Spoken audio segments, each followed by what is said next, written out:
Well, now you know we are all about positive programming, so that particular narrative should have stuck by now. It's a beautiful rainy day in Lagos, Nigeria, and in several other African countries, majorly those in the West. So it's been raining, beautiful rain. But now on the flip side of it, we'll be talking about something that has to do with the rain, the water.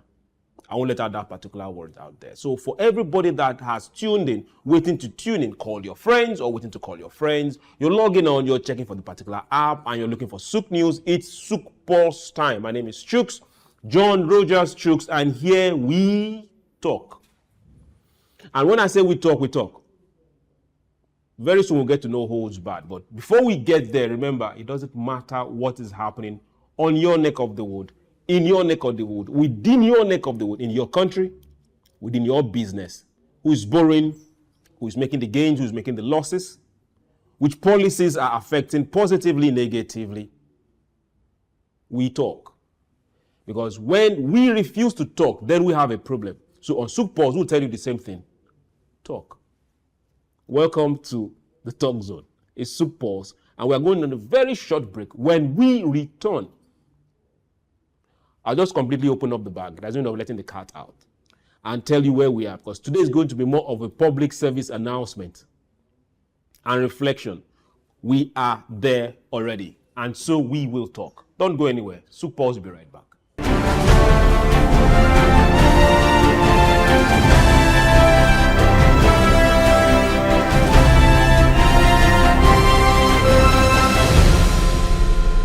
Welcome back. This is where you should be. This is that particular station where you stay locked in. This is where we talk. This is SOUQ Pulse.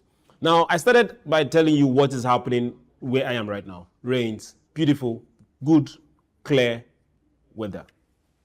But now, beyond the rains, and for those that have gotten well over what they need, farmers are happy on one side. And we're talking about something else. The floods. Now, for those in Lagos, you have a very beautiful, nice city. Coastlines, beautiful. But when the rains come way beyond what you expect, some areas are flooded. Good, it just goes away after some time.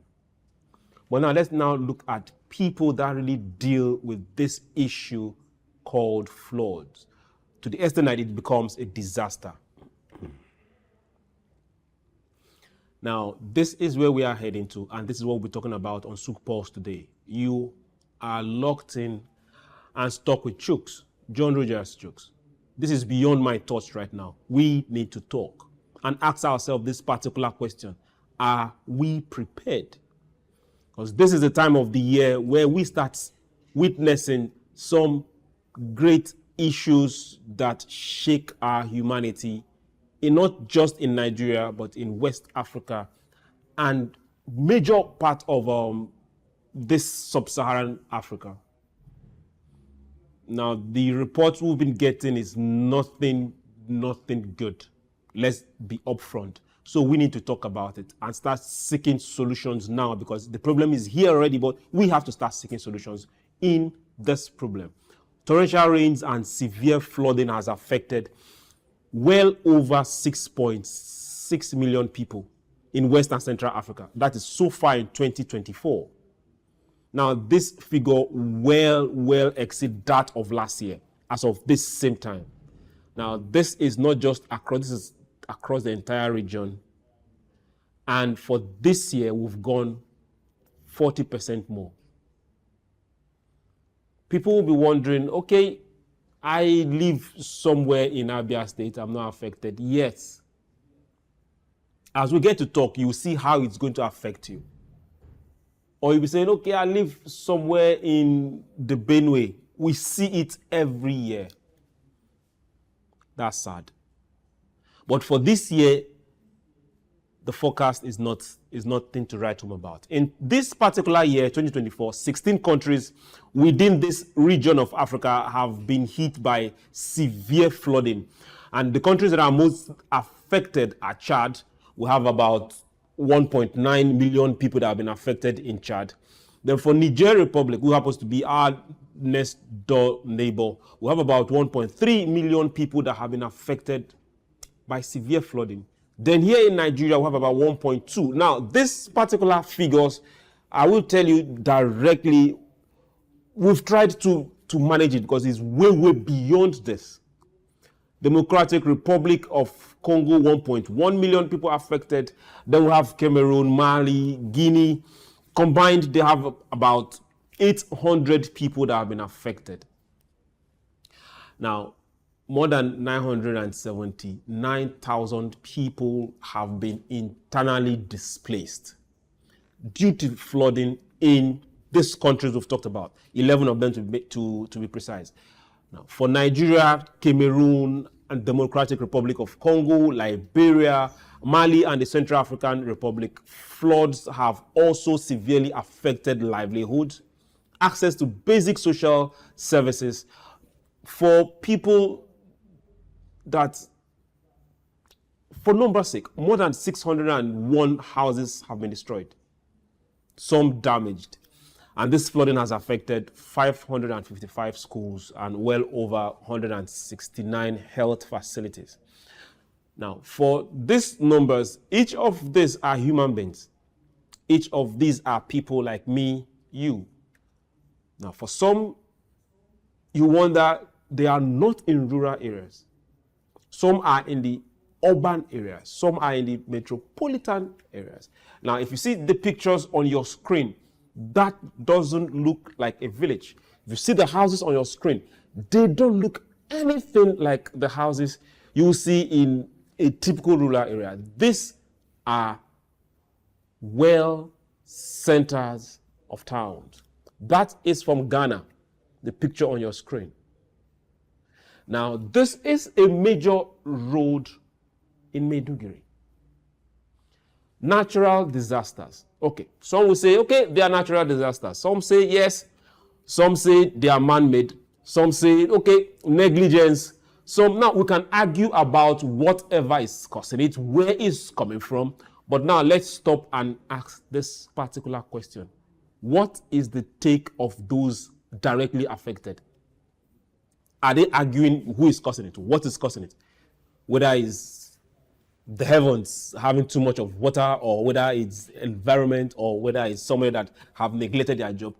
Those that are directly affected, for we that are listening to this particular program today, watching this particular program today, talking about it, can we just spare some few minutes and think and ask ourselves, those that are directly affected, what is their take on this? In what way have they contributed to this? In what way have they contributed to this hardship that has befallen them? Your answers are as good as mine. Somebody wake up in the morning and he sees that the beautiful bed he was lying is floating. That is, if he is lucky enough and didn't drown. We've tried our best to go way away from numbers of casualties so that we will sit, think, and reflect. These are not just statistics. These are not just numbers. These are people like me and you. Now, for communities that live in flood-prone areas, what mechanisms are in place to assist these people in this period? For those that saw the pictures of last year, for those in Nigeria, or those that saw those particular pictures or videos, traveling from Lokoja down to the capital of the country, that happens to be Abuja, that entire stretch was lost because people could not commute between two states thanks to River Benue. Now, these communities live in this disaster. What mechanism is there to assist them this period? These are things we need to think. These are things we need to reflect. People will say, okay, it's easy. They should move. Beautiful. But the last I checked, lands are no longer being created. So is abandoning their ancestral homes ever possible? So if they move now and the water levels reside and we see the land or ground in 2-3 a month's time and they get back, what happens next year? What happens when the water gets back? How do we as a people. I keep saying this word as a people because this is where humanity come to play. Should they abandon their ancestral lands? Is that a possibility? Then let's also ask ourselves this next question as we reflect. When warnings are given, what temporary relocation arrangement is made? I really need to ask this because we see this warning come from government quarters, local government quarters, authority figures. We see it coming every single time. When we say, okay, relocate, the waters are coming, flood is coming. What arrangement has been made for these communities to move to? If they have to leave their abode, if they have to leave their communities, where exactly are they going to? These are questions that beg for answers. Then now let's also go to the emergency agencies. How proactive are they before these disasters occur? How proactive are the emergency agencies? Because these are human beings, these are lives, these are properties. How do we get to deal with this issue we know is with us? We can't run away from it. This is where we are. So what exactly is in place to deal with it and assist our fellow humans? So even if they are not your fellow human beings, at least they are your countrymen. It doesn't matter whether you are in Ghana, whether you are in Nigeria, whether you are in Cameroon, or you are in Chad, or you are in Niger Republic. Once it hits one end, the other side hears the sound, and the brunt is felt. More than 221,000 hectares of agricultural land has been affected. Now, this brings the total areas not suitable for agriculture or livestock production to about 720 hectares. The number of people affected and the impact on agricultural production and food security is way off the chart. We're not even looking at the vulnerable communities. So if what they depend on is subsistence farming and the farm is gone, where are they going to run to? Who is going to be there to help? First, safety. Second, feeding. Third, shelter. Now, the particular thing that they look forward to, the farms is gone. Let's now ask ourselves this particular question. Given the cost of food now, as everybody knows, it doesn't matter the side or the state or the country of Africa or the letter or alphabet that starts your own nation, you know what the cost of food is as we speak. So given that cost of food now, will this add to the pressure? If the farming communities that most contribute agricultural produce to the market now have to lose this lot, what do you think will happen to the cost of food?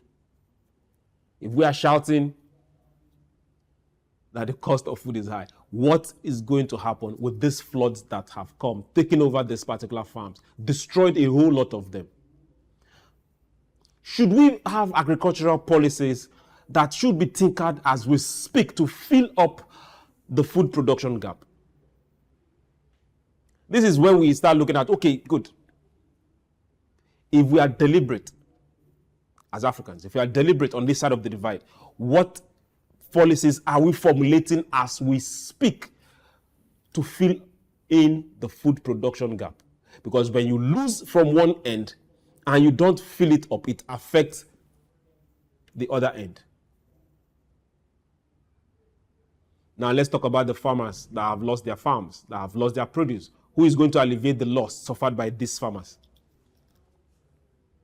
These are times where we just ask questions. We have to ask ourselves questions because we must answer these questions. Our inability to get halfway answering this question is problem and trouble waiting. And we cannot run away from it. Now, what farm flood drain plans can we see now, or can we see in the future? For every single community that is engaged in farming, and for every single community that the flood affects their agricultural farms, doesn't matter how small or how big, what plan do we intend to put in place to get these farms off the way of flood, be it now or be it in the future? But this is the side that I think about it and I just ask myself, is it ever possible? Can farms ever be insured? Not big farms like that. Those farms in the villages, those farms owned by the small farmer, can they ever be insured? Now, we'll go on a very short break. I will let us think through these questions we've been talking up, down, and let it simmer a bit, because we have to talk through this. We don't have an excuse. We can't run away from it. It's here. So for those that have not seen the flood yet, you will definitely see the price of food. For those that have not seen the flood yet, you will see your brothers, your elders, your friends coming in to either come squat with you or squat with someone else. You will definitely see the impact. So how do we prepare for it? And for those that are in it already, how do we alleviate their suffering? We'll go on a very short break. SOUQ Pulse will be right back. Don't go anywhere.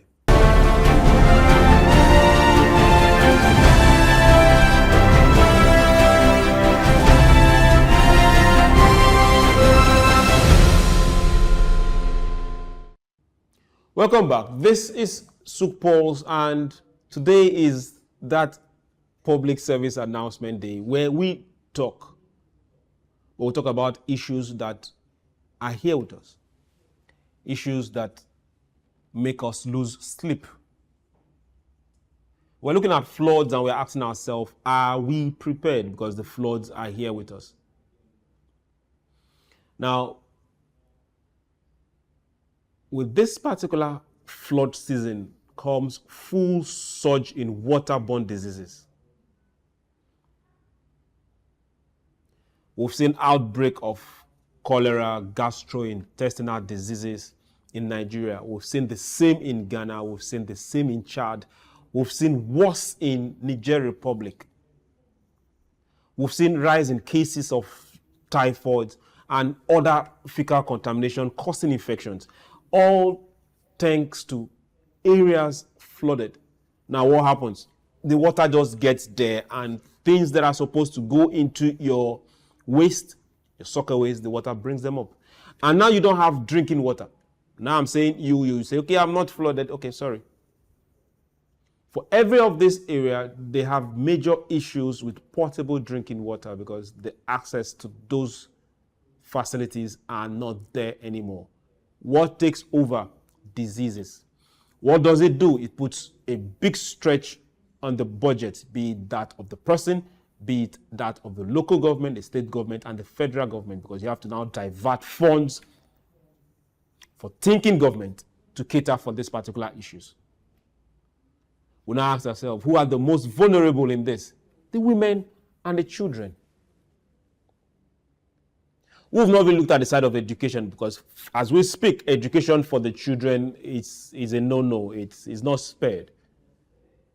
So let's just forget about it. It's not happening. There is no place for education when the waters take over the entire community. Where do you stay? Now let's look at the issues of climate change. As we speak, climate change is open and stark enough to show that we are reaping what we have sown over time. So who can deny it? Be it desertification, be it the forest we've decided to cut down, be it rivers overflowing their banks, be it oceans overflowing their banks, be it rising tides, be it a lot of these are caused by what we human beings have done to this particular planet. Now, talking about trees, that this particular is gone beyond a story because it's a reality. There is Jadev Payang. They call him the forest man in India. Now, for those that are wondering, Jadef created a forest bigger than 1,400 football fields. Yes, you heard me. One tree at a time he planted. Now, this is what one person could achieve. When he started, I'm very sure it's more like a pipe dream. People look at him and laugh. But over the years, they saw the difference. And now there is a forest named after him. History will be kind to him. Now that particular drought within that place, or water surge, water levels has gone down because you can't just beat that entire forest. That now begs me to ask, if one person can make this significant impact on the environment through his effective effort to plant and protect trees, individually, I'm talking about you. At local levels, I'm talking about your small village, your small community. What is stopping us from embarking on these tree planting remedies? So you just imagine all the way from the bank of River Benue, there in Lokoja, down till you get to Ajokota. Let's say we just have a forest growing there. Down when you are heading towards Niger State, let's say we have a forest growing there. This will give some breaks and some caution to those rising waters. So why can't you embark on that kind of remedy? I know a lot of times people shout, yes, it's a problem, government. You, what have we done? How do we stop the continuous, I keep saying this word, continuous increased deforestation happening in Africa? We are looking for the quick bucks. We cut down trees we didn't plant, our parents didn't plant, our grandparents didn't plant. And when we cut them down, we don't replant them as fast as we cut them down. So what do we expect? So for this side of it, how can we stop it? I think I can still remember traveling by road to the west from the north when I was still way younger. I could count the amount of forest, thick forest. But over 60-70% of that entire vegetation had disappeared. Why? How do we protect our ocean lines, our sea lines, those banks of rivers in our villages? How do we protect them? Several communities used to be by the ocean line between the Lekki axis heading down to Ogun State. A lot of those communities are lost because the ocean keeps coming forward. So we ask the question, how do we protect them? Now let's look at dams. Dams built by us. Yet we are having havoc wreaked by those same dams built by us. Typical example, the Maiduguri flood from the Alao Dam was avoidable, 100% avoidable. What was the issue? Maintenance not done.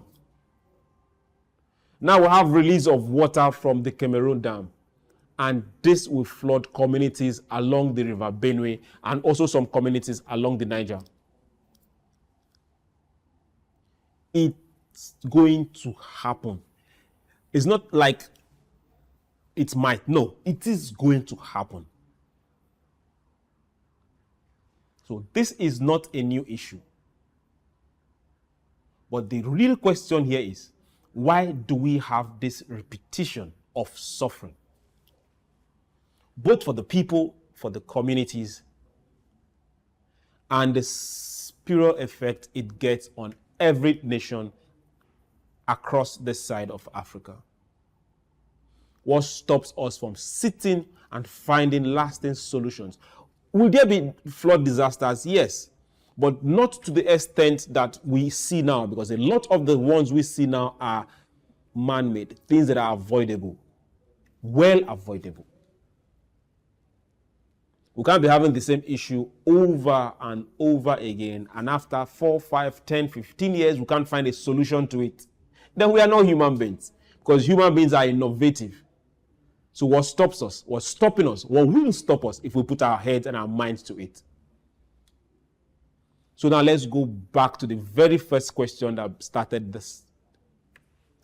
Let's put ourselves in the shoes of these people living in these communities and going through this issue. So be you in SOUQ, be you in the glass house, be you on the marina, be you in Abuja, be you in Sokoto, be you in Abia, be you in Birnin Kebbi. Put yourself in the shoes of that man in Maiduguri, that man in Benue, in Lokoja, that man somewhere in Kogi, that man in Onisha, in Asaba, that man somewhere in the waterside in Niger Delta, who as we speak right now, his community has been overtaken by flood waters. So let's be human and find solutions. This is SOUQ PULSE. We can't excuse ourselves from this. Thank you very much for being part of the program today. And remember, this conversation must continue. Let's keep talking. My name is Chuks, John Rogers Chuks. We'll do this again tomorrow. Bye.